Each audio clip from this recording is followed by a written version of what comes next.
कक्षा 8।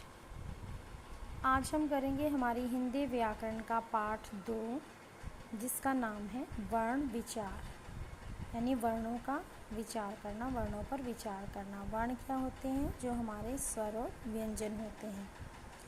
इससे पहले वाले पाठ में हमने पढ़ी थी व्याकरण की परिभाषा, जिसमें व्याकरण के भेद बताए गए थे। व्याकरण को समझने के लिए सबसे पहले हमें वर्णों को जानना होता है, और वर्ण से क्या बनते हैं? हमारे शब्द। वर्ण के बाद हमारे शब्द बनते हैं, हमें शब्दों पर विचार करना होता है, और शब्दों से हमारे वाक्य बनते हैं। उसके बाद हम वाक्य विचार करते हैं, और वाक्य में आने के बाद शब्द पद बन जाते हैं, तो अब हम पद विचार करते हैं।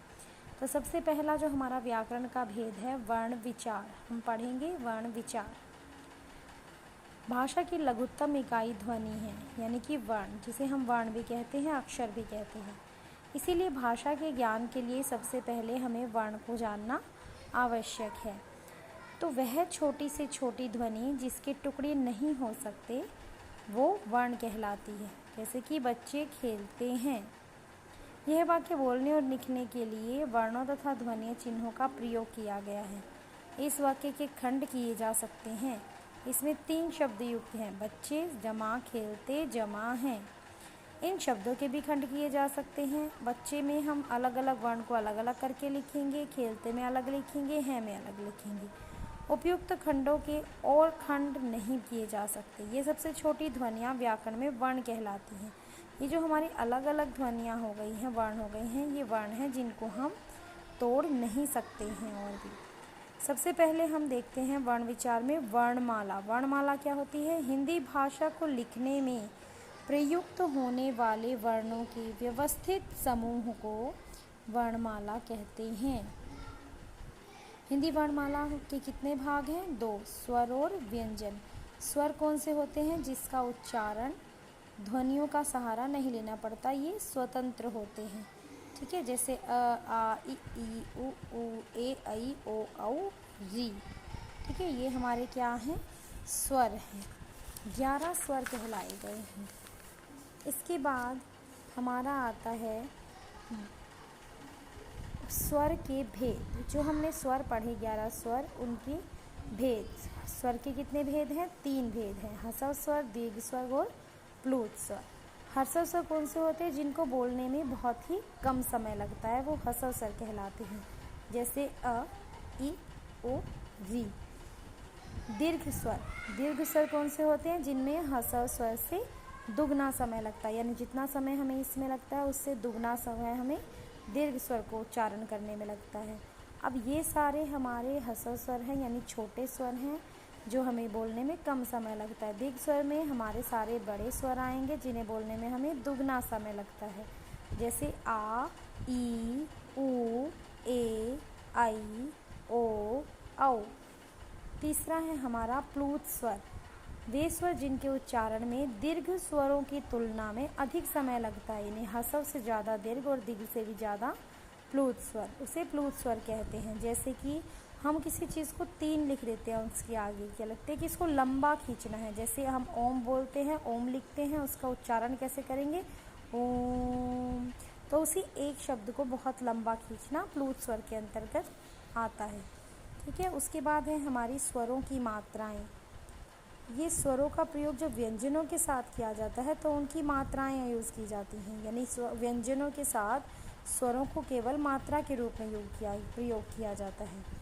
जैसे आ की कोई मात्रा नहीं होती, आ का ये मात्रा है, छोटी ई की ये है। ये सभी आपको पता है मात्राएं, और इस तालिका के माध्यम से आप इन मात्राओं को समझेंगे।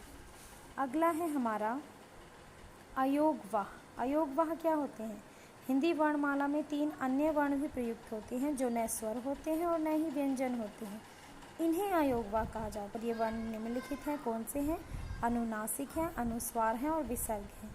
अनुनासिक क्या होता है? जो हमारा चंद्र बिंदु होता है।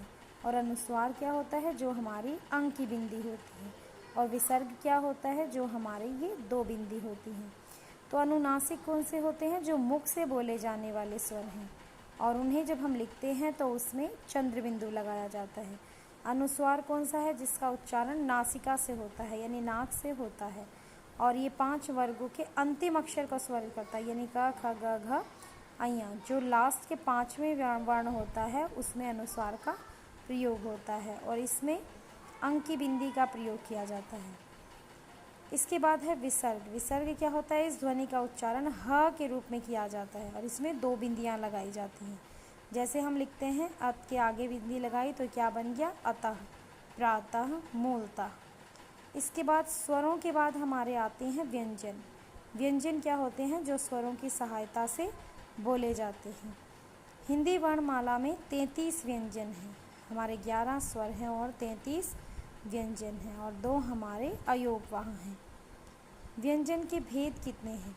उच्चारण के आधार पर व्यंजन के 3 भेद माने गए हैं: स्पर्श व्यंजन, अंतस्थ व्यंजन और उष्प व्यंजन।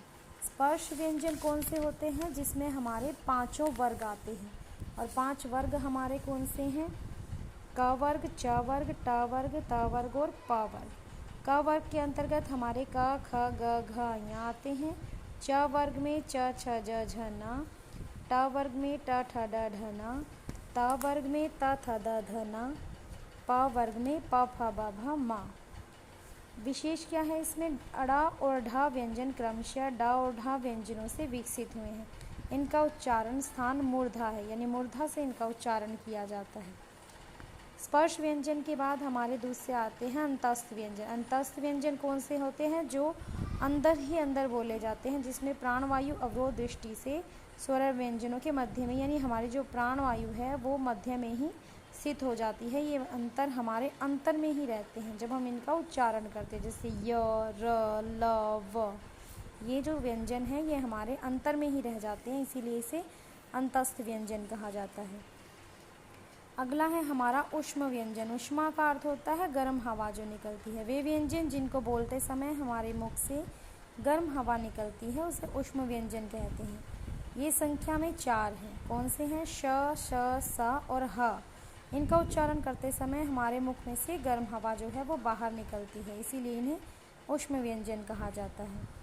वर्णों के उच्चारण स्थान। अब वर्णों का हम जिस प्रकार से उच्चारण होता है उसी के अनुसार उनको उच्चारण स्थान दिया गया है, यानी जिस वर्ण को बोलते हुए हमारी जीवा जिस हमारे भाग को मुख के जिस भाग को स्पर्श करती है उसे वही उच्चारण स्थान दिया गया है।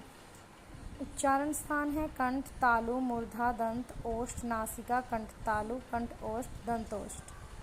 उच्चारित वर्ण हैं अ, आ जो भी हमारे इनसे बोले जाते हैं। ये जब हम उच्चारण करके देखते हैं तो हमें इनका पता चल जाता है। और नाम में कंठ्य, तालव्य, मूर्धन्य, यानी जो कंठ से बोले जाते हैं उन्हें कंठ्य, जो तालु से बोले जाते हैं उन्हें तालव्य, मूर्धा से बोले जाते हैं मूर्धन्य, दंत लगने से बोले जाते हैं दंत्य और जिन पर होठों का स्पर्श होता है उसे ओष्ठ्य कहते हैं। इसके बाद हमारे आते हैं संयुक्त व्यंजन। संयुक्त व्यंजन कौन से होते हैं? जो 2 व्यंजनों से मिलकर एक व्यंजन बनता है। जैसे हमारा है अक्ष, त्र, ज्ञ और श्र। अक्ष जो हमारा बना है वो 2 व्यंजनों से मिलकर बना है, क और श से मिला है हमारा अक्ष। त्र हमारा बना है त जमा र, त और र मिलने से बना है त्र।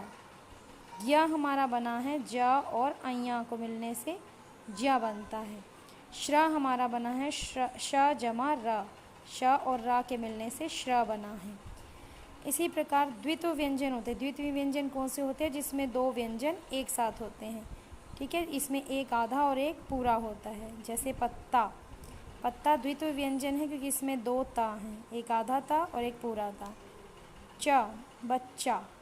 इसके बाद हमारा अगला आता है वर्ण विच्छेद। वर्ण विच्छेद क्या होता है? किसी भी शब्द के वर्णों को, जो हमारे शब्द हैं उनके वर्णों को हम अलग अलग करके लिखते हैं, उनका विच्छेद करते हैं, उन्हें अलग करते हैं, वो वर्ण विच्छेद कहलाता है।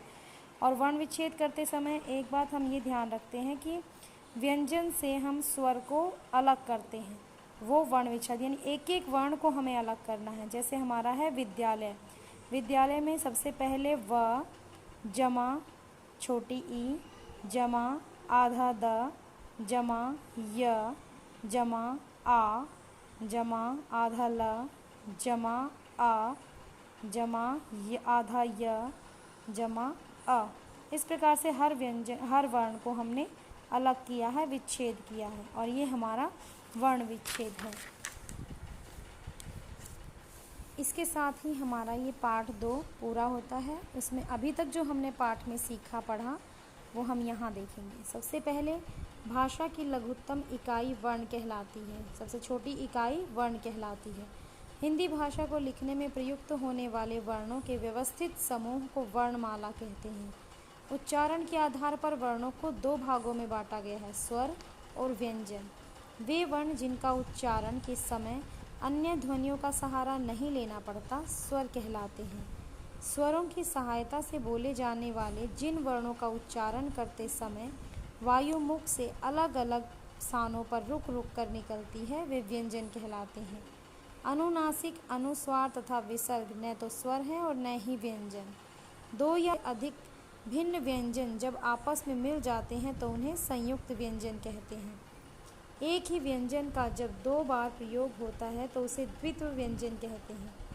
शब्दों के वर्णों को अलग अलग करके लिखना वर्ण विच्छेद कहलाता है।